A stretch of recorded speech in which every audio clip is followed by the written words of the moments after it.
Obviously, not our best performance of the year, but it was a win. And as we've talked about in the locker room, we don't want to take winning for granted around here. And a lot of times we size up opponents and how much we're supposed to win by, and this, that, and the other. At the end of the day, it's a proposition that you have to be 1 point better. And we did that tonight. We were 12 points better, and we made a big run there late. And I told the team, I said, a lot of teams can't do that. There was a lot of adversity going against us, and we were some of it in our control that we were creating with our pitiful drive defense there at stretches. And they cut it to one. Credit to them. They kept playing. They were making some shots. They were finishing at the basket. And then we called the timeout, and from there, I thought we buckled down and did what we had to do on both ends of the floor to secure the win. And big shot by Clay Mounts to put us up 4, give us a little breathing room there, and then we got a steal. And I don't know if they scored again after that. So credit to our guys on that. And really proud of Jordan Lyons' game today. I will say that. I thought Jordan was phenomenal. And he led us in rebounding. He led us in steals. He led us in assists. And I told him afterwards, I said, look, the game always honors toughness, and he showed a ton of toughness today to be able to play the game the right way, regardless how he was shooting the ball from the perimeter, and therefore he was rewarded late. He was a huge part of that late run. And the shooting's going to come. The shooting's going to come. That's what he does. That's what he's done his whole life. He's going to make shots. When he starts to make shots, when he's playing the game this way, it's just going to make him one of the most dangerous players really in college basketball. And so I know it's coming. We're going to keep dialing him up for him. I believe in him, and looking forward to seeing that day come here real soon.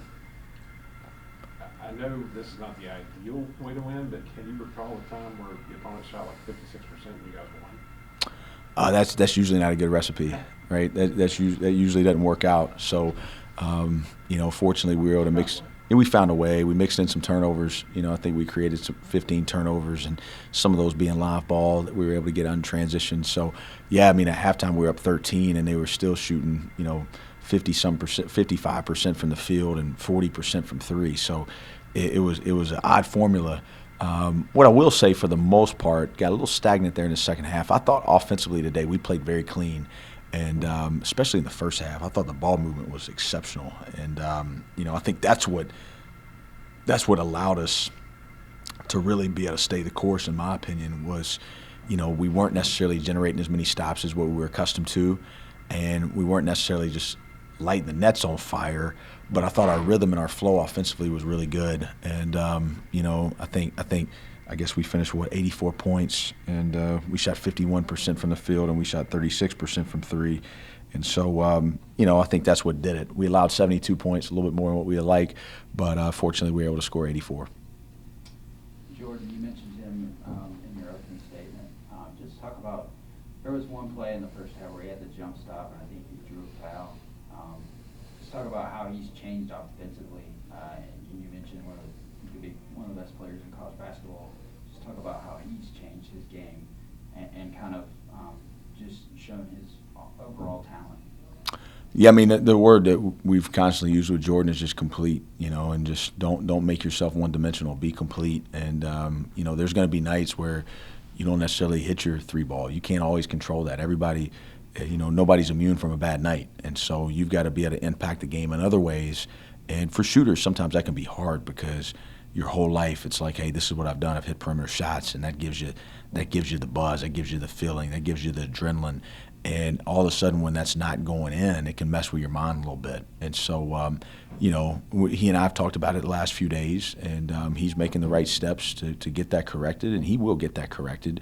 But today, it was, hey, I want to go out there and I want to play free. I want to play excited.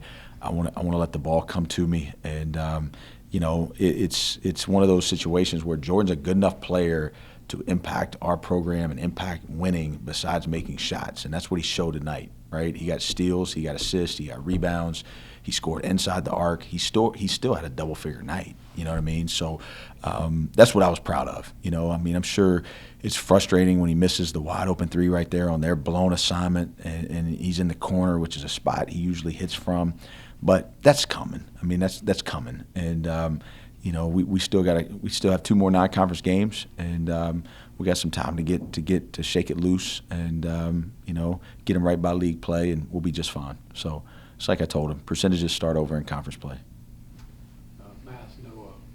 what part of his game he felt had improved the most? And he said patience.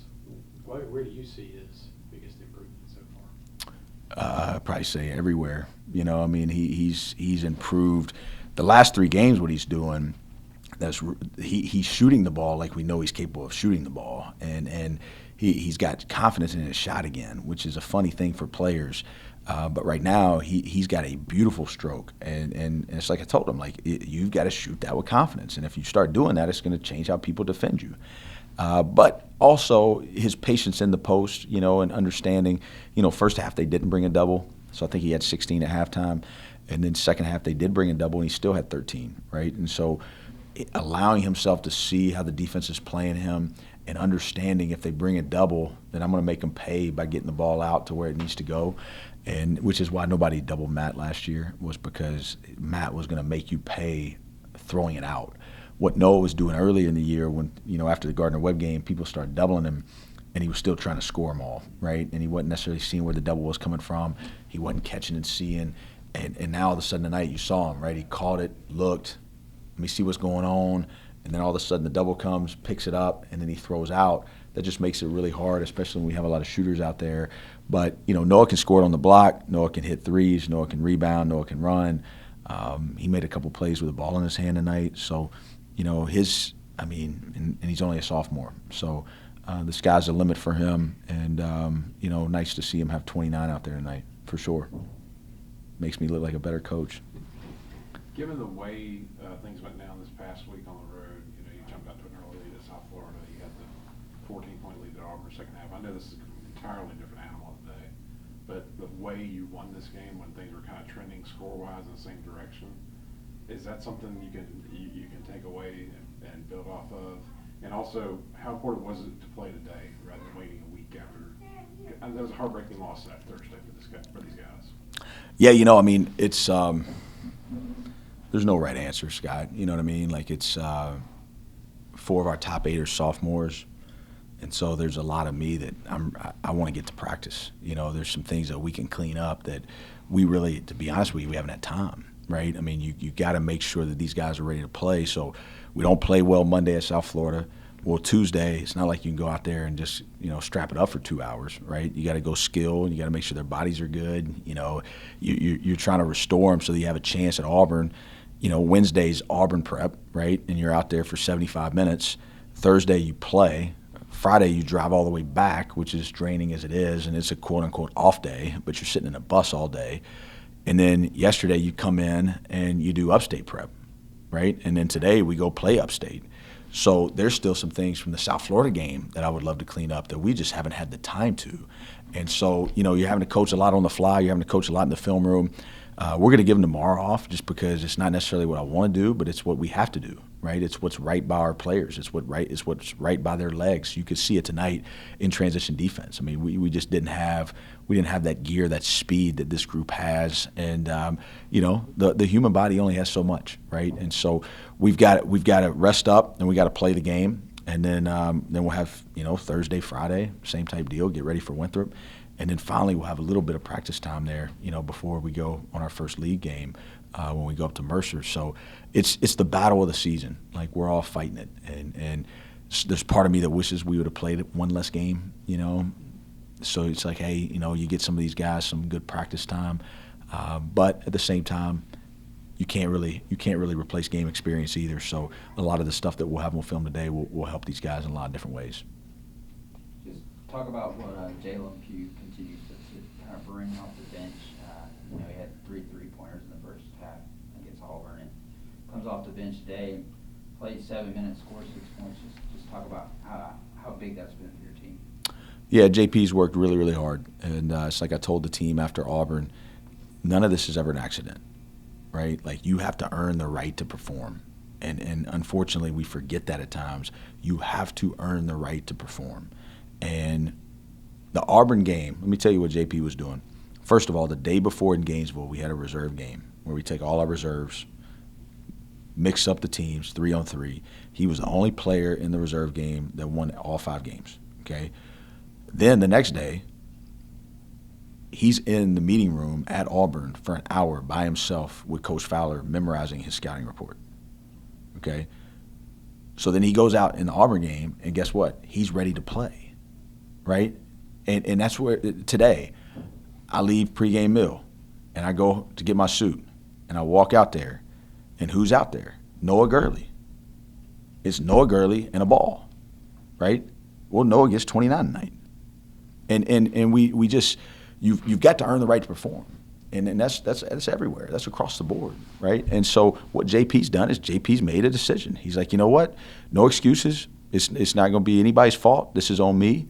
I got to go put in the time. I got to go put in the work. And if he does it, everybody can see the boy can shoot ball. He can shoot the ball now, okay? He can shoot the basketball. But in this game, you got to know the rotations. You got to know your defensive assignments. You have to know the plays. You got to know personnel. There's a lot you've got to understand. There's a lot of information these guys get. And so what he's done is he's turned the page, and he's put himself in a position where he's a reliable guy, and he's our eighth man, and he's going to stay our eighth man. This is kind of a similar type question about Mike Bothwell and just how he's become sort of a reliable player for you at the end of games. Just how has he managed to do that? You know, first of all, he had a great offseason as well. You know, Coach Groh did a great job, you know, just really focusing on his development. And then Mike as well, you know, just raised his commitment and, you know, how much time he was going to put in the gym, how much time he was going to put in the film room. Mike can make shots. Mike has really, really good instinct and really good feel. That's one of his greatest strengths. And so for him, you know, that natural poise that he has is great late game, right? Because he just doesn't get sped up a lot. You know, he doesn't get, and even the Auburn game, he got sped up a few times, but for the most part, to be dealing with that type of pressure and then that type of environment, I thought he handled the ball well, and then also he like we've all seen, he can make shots, but he can also make plays, right? Just like he did at the Arlington game, and I was comfortable late game with the ball in his hand at Auburn. You know, I thought he's at least going to be able to drive it and stop and play off a two and find the open man behind it. Unfortunately, you know, there was you know, he lost his balance, and you know, we weren't able to get the possession and the look we wanted. But at the same time, it's a very similar play to what he won the game on at Arlington. And you know, the biggest thing I can say about Mike is just his person, his poise. I just trust it. You know, he's dependable, and I know he wants to do the right thing. I know he's a big time teammate. And again, same thing. What I've said about these other guys, he's earned that opportunity.